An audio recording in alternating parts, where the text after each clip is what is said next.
chấm rệp xô bộ mẹ bằng bộ đó kiaថ្ងៃនេះខ្ញុំមកលេងហ្គេម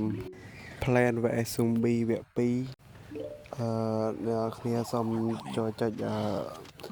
subscribe និង like អ្នកមួយផង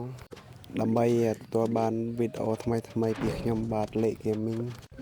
គឺថាហ្គេមនេះខ្ញុំលេងថ្ងៃទី1អ្នកគ្នា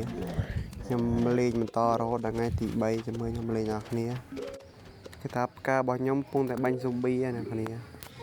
ឡូវនេះគឺថាយើងឈ្នះវគ្គថ្ងៃទី1ហ្នឹងហើយ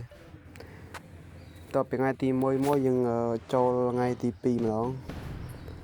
គឺថាថ្ងៃទី2នេះយើងគេឲ្យដាក់ផ្កាដាក់អី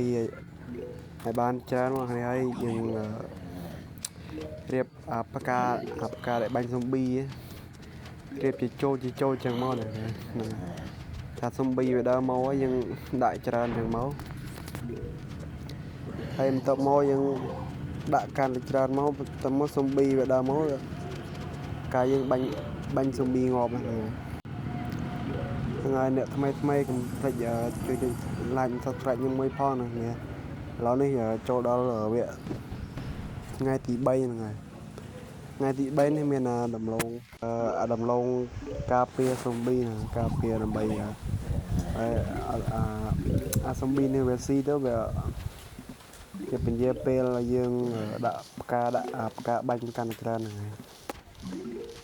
ហើយនេះ Zombie ពងស៊ីដឡូងហ្នឹងហើយយើងដាក់ផ្កាបាញ់យើងឲ្យច្រើនមកដាក់វាជាជួរដើម្បីការយើងបាញ់ Zombie កាន់តែច្រើនហ្នឹងហើយគេថាវីដេអូខ្ញុំមានតែប៉ុណ្្នឹងឯងគ្នាគេថាខ្ញុំលេងបានតែ3វគ្គហ្នឹង